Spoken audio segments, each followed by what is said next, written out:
the Christian program of Voice of Truth, product and present by Ethical G.S.M Christian Independent YouTube channel. John 5. After this, there was a feast of the Jews, and Jesus went up to Jerusalem. Now there is in Jerusalem by the sheep gate a pool, in Aramaic called Bethesda, which has 5 roofed colonnades. In these lay a multitude of invalids, blind, lame, and paralyzed. One man was there who had been an invalid for 38 years. When Jesus saw him lying there, and knew that he had already been there a long time, he said to him, "Do you want to be healed?"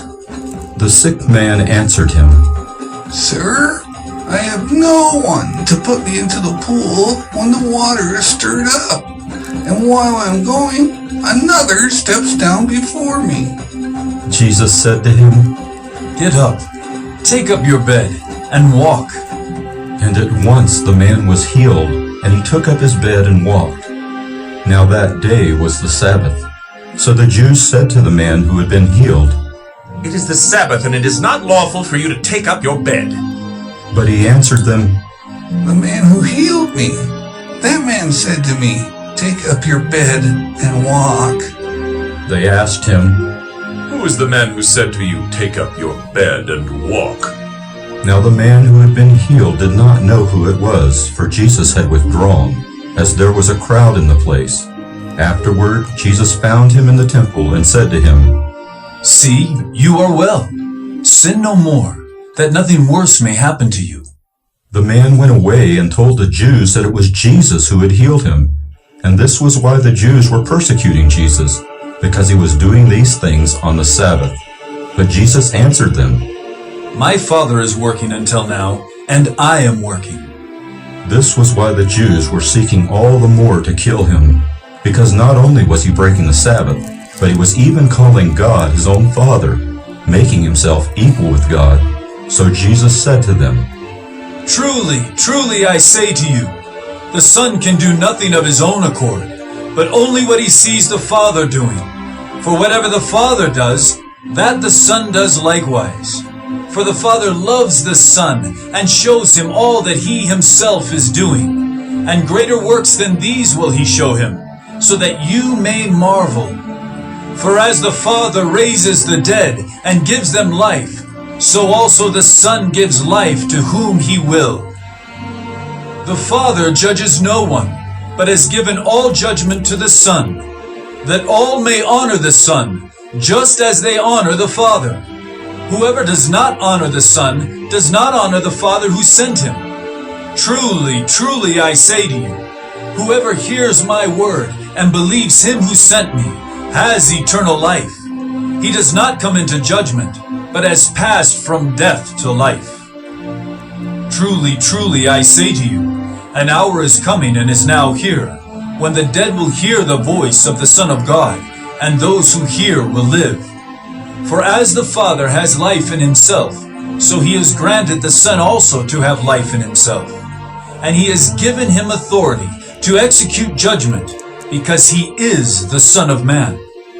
Do not marvel at this, for an hour is coming, when all who are in the tombs will hear his voice and come out, those who have done good to the resurrection of life, and those who have done evil to the resurrection of judgment. I can do nothing on my own. As I hear, I judge, and my judgment is just, because I seek not my own will, but the will of him who sent me. If I alone bear witness about myself, my testimony is not deemed true.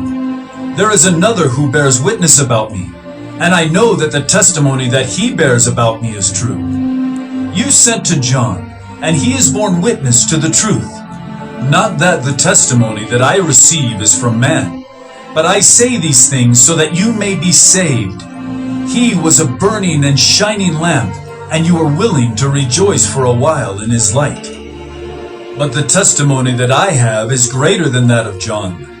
For the works that the Father has given me to accomplish, the very works that I am doing, bear witness about me, that the Father has sent me. And the Father who sent me has himself borne witness about me. His voice you have never heard, His form you have never seen, and you do not have his word abiding in you, for you do not believe the one whom he has sent. You search the scriptures because you think that in them you have eternal life, and it is they that bear witness about me. Yet you refuse to come to me, that you may have life. I do not receive glory from people, but I know that you do not have the love of God within you. I have come in my Father's name, and you do not receive me. If another comes in his own name, you will receive him. How can you believe when you receive glory from one another and do not seek the glory that comes from the only God? Do not think that I will accuse you to the Father. There is one who accuses you, Moses, on whom you have set your hope. For if you believed Moses, you would believe me, for he wrote of me. But if you do not believe his writings, how will you believe my words?